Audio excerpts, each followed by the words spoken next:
Innistrad Remastered releases this month, January 24th of 2025. And in today's video, we're discussing the prices of some of these expensive reprinted cards that are coming out with this set. We are going to talk about the variants, the price scale, and what players really need to avoid going forward before they decide to buy any of the cards from Innistrad Remastered. Let's help save you some money. It's coming up now.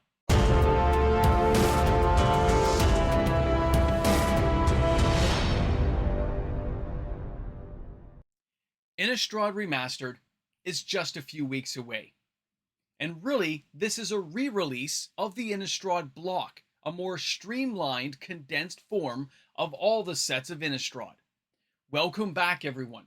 MTG Moxman here, and thank you again for hanging out with me on my channel today. Now, if I was to briefly describe to you guys how amazing Innistrad was as a set, opening the original, going through the series, one of the key takeaway points, I would say, it was a real chunk after a set like The Dark, one of the original Four Horsemen sets, to have a really dark theme, a really kind of evil tone to the world, kind of taken from the Dungeons and Dragons worlds of things like Ravenloft. Okay, that's what it feels like to me as a player looking out.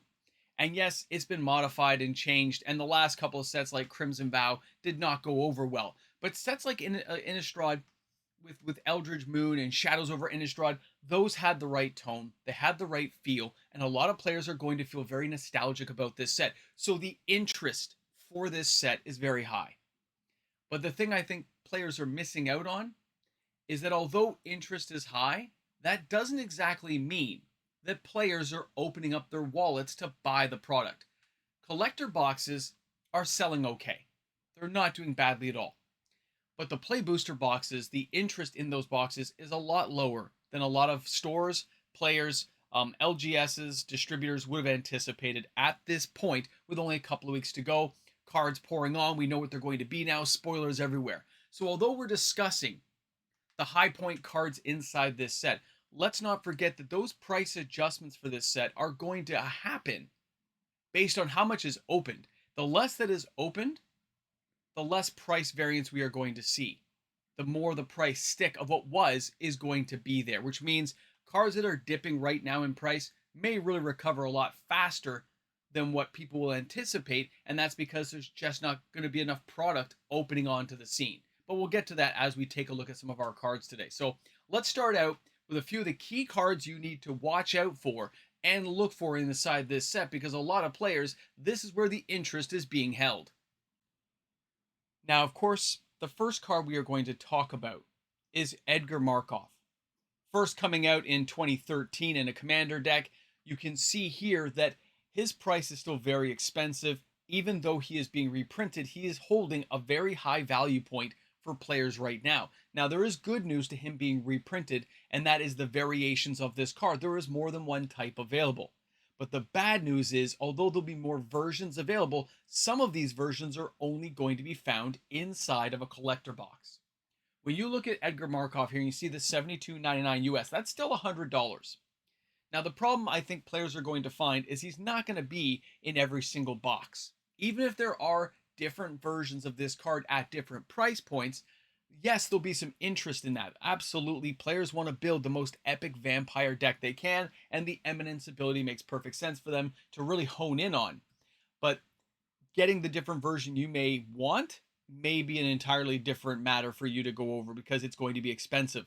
The cheaper version, which is the $70-something one, that is the one that is more likely to dip in price and stay a little bit lower, where these higher end versions are more likely to be staying right where they are. And of course, the showcase serial numbered double rainbow foil twist of lime with a backflip off the top deck of the Ivory Tower, this is going to be the one that everyone dives in on and hopes they get. Of course, it is a little lottery ticket inside of this remastered product, and that is going to draw a lot of money from the big whales.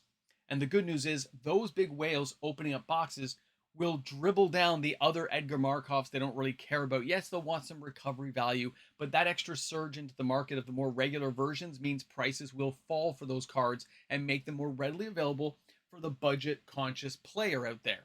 Now, that doesn't stand for every card, but in the case of Edgar Markov being the most prominent card inside this set, it's going to make perfect sense that the lowest version, the more commonly found one, is the one that's going to suffer its prices to not last. The 72 might slip into the 60s. It really will depend on how many boxes get opened, okay? Now, if we take a look at other cards, okay? You see all the amazing Edgar Markovs. This is just the beginning, though, of what this set has to offer. There are other cards inside this set, which just proves the point you're not always going to get an Edgar Markov. Even though there's different variations of him, and you might get lucky and get two inside of one collector box. You know, different packs will have different tracking, right? You could and will get a lot of other cards inside whatever boxes you buy. They made sure to add a lot of mythics, a lot of rares into the set.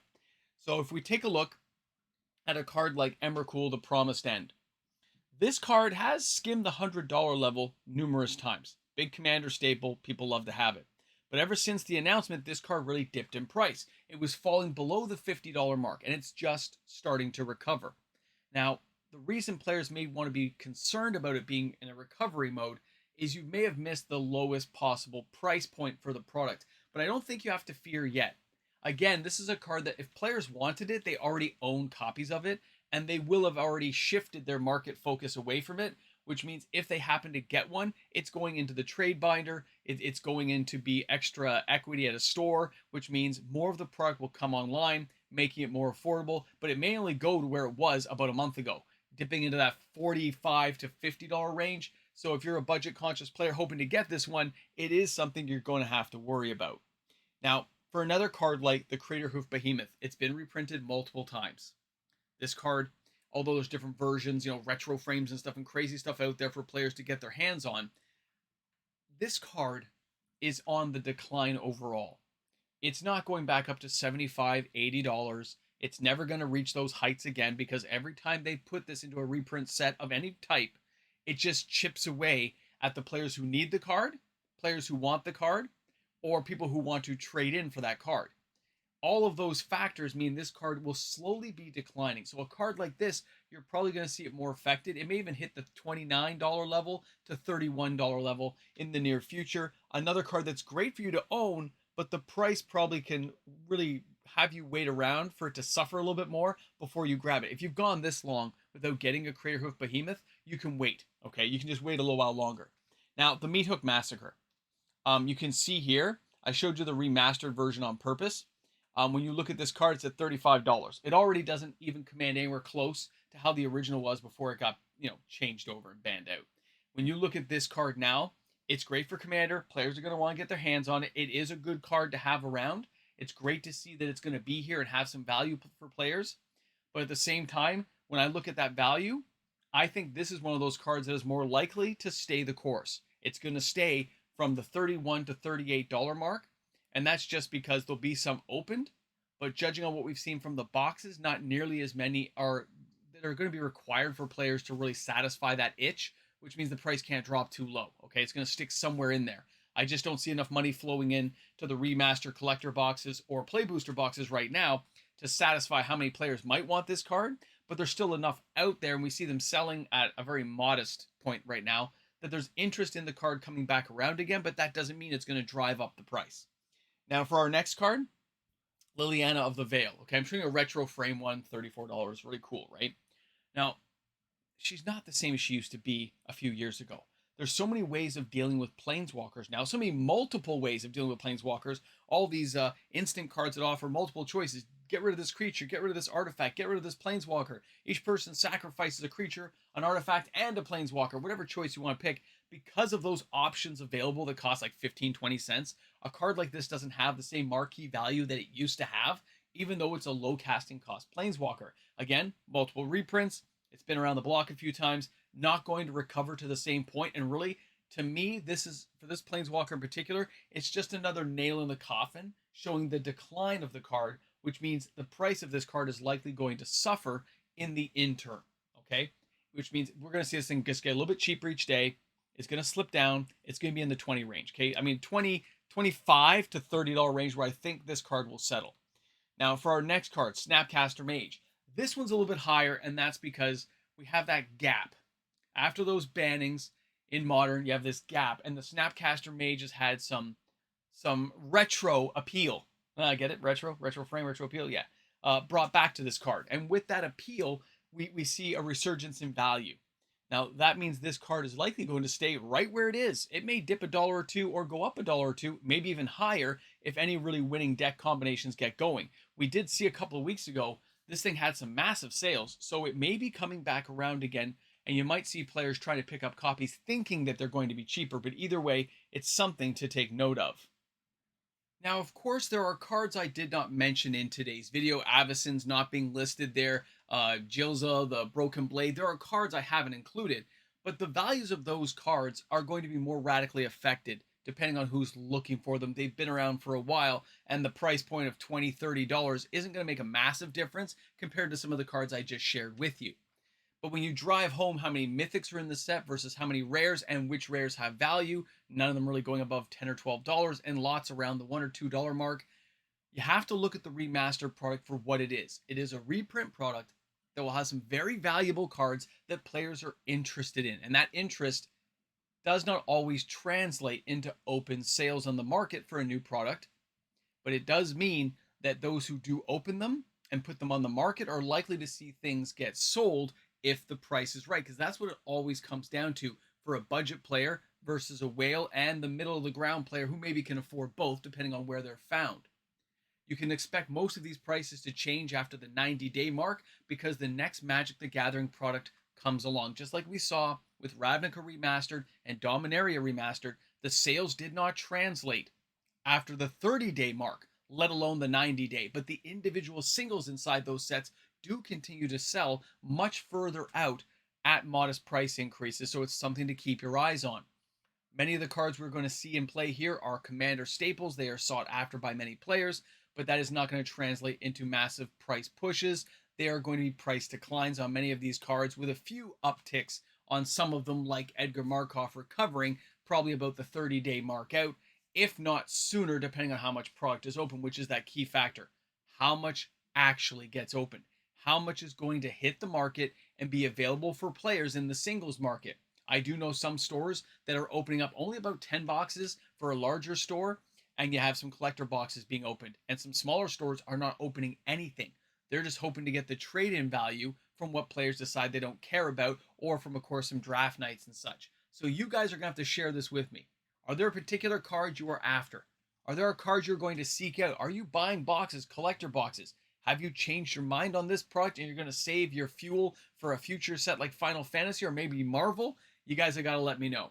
Thanks again for hanging out. Thanks for checking out how the prices are going to work out for this particular set re-release of the Innistrad block. And I can't wait to see those comments in the comment section. If you enjoyed today's content, don't forget to like and subscribe. I'll see you guys tomorrow with another video.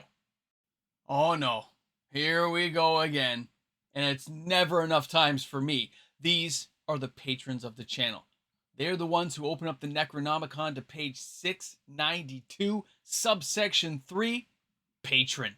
Lord of the board, challenger of the channel, the ones who make it happen each and every day. Whether you're a patron or a YouTube membership member, you make it happen. Thanks again, everyone. We'll see you tomorrow. Okay, you're at the end. The coffee is here. Time to explain where we're really going with this. Welcome back to the Ramble Jamble. Backstage passes are accepted, and I hope you tipped your waiter or waitress on the way through. So, here's what we got going on. The Innistrad sales are lower than expected. You can hear differently elsewhere, but that's what I've got for you. They are lower than expected. Collector boxes are okay, but those play booster boxes are pretty darn low. So much so that I know several of the bigger stores in Canada have like re-mentioned them a few times. Don't forget about this product. So something to keep in mind. That means the prices won't be as affected as players expect.